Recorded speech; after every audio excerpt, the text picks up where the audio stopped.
obviously we have our Disability Matters group at Rangers. It's been long running now, and it represents various different aspects of disability within the club. Obviously, wheelchair users, visually impaired fans, fans with hearing difficulties, and fans with autism. We have a number of experts in there who are really, really helpful. Met with them today, actually. They're really keen to be involved and make Rangers a better place, and that fits perfectly with the club's ideology around obviously everyone, anyone, and making sure that everyone feels welcome at the club.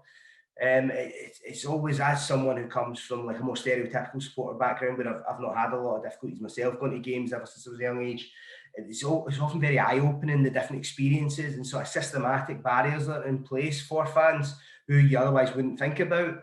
But I sat one game in the wheelchair section, I sat down though, and I made the point not to stand up to experience what it's like, and it's a different game. As a club, we've obviously, it's always been an important area of the club, but I think we can take on like renewed invigoration around the idea of with using the Everyone Anyone campaign and making everyone feel welcome to be at Ibrox, because that's all we really want, and the fans will tell you that as well. Is once you're a Blue Nose, once you're a Rangers fan, everybody's welcome, and we're made to feel welcome. So we want to make sure there is no barriers to prevent fans feeling like that. But no, the Disability Matters group, for me, it's a really important fan engagement tool, because obviously fans with various access difficulties, the Rangers fans are the same, and every one of them deserves to be listened to and heard. And so we have things in place to help make that the case. But it's something that ongoing that I'm really enthusiastic about.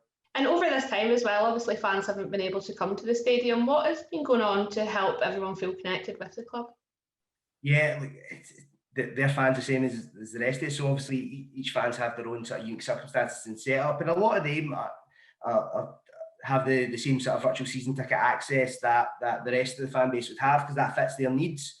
But for instance, we have launched our audio descriptive commentary of matches recently with using the team that's there on the match day with the Rex Blind Party, and it was really, really well received.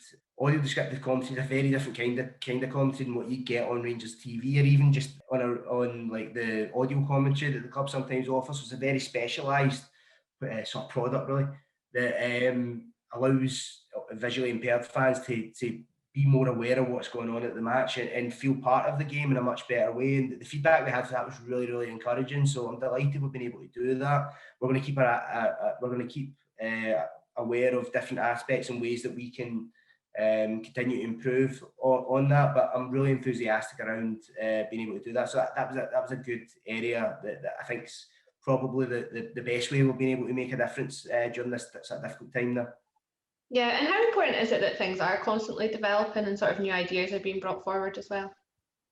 I think that's essential. Modern technology changes. The fact that we're sitting having a virtual interview, like that isn't probably something that happened maybe 3-4 years ago at Rangers, certainly not. So we have technology and we have opportunities maybe to make changes. And obviously Rangers is going to have a lot of changes over the next few years. When we come back to the stadium, it's been announced we're going to have Wi-Fi within the stadium, so maybe we can look at different options there and look at different capabilities that we're going to have for fans. But for me, it's about being aware of changing technology and how that can help people.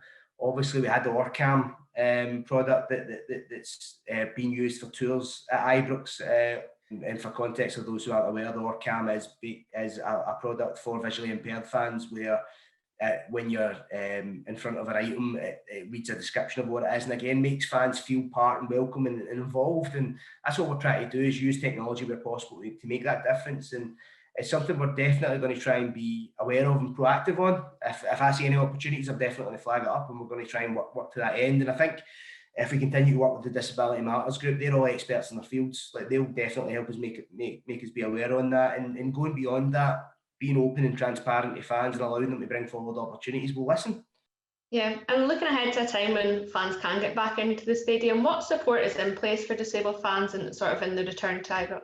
Well, obviously we have our disability access stewards. We have they're in the red coats. I think if you're in the main stand, you'll recognise them. We've got our various different aspects of the club that we'd go through in the normal process that we would when fans are returning to stadiums. But what we're going to do is engage with the Disability Matters group, go out to the wider fan base involved, and make sure that they have the opportunity to let us know what kind of concerns they've got. Because I think it's really important that that again, we don't make assumptions and presumptions around it, that we give fans the opportunity to have that feedback, and that counts for all fans as well. So hopefully we'll be in a much better position to be letting fans back in the not too distant future. So that's fingers crossed for me anyways on that one.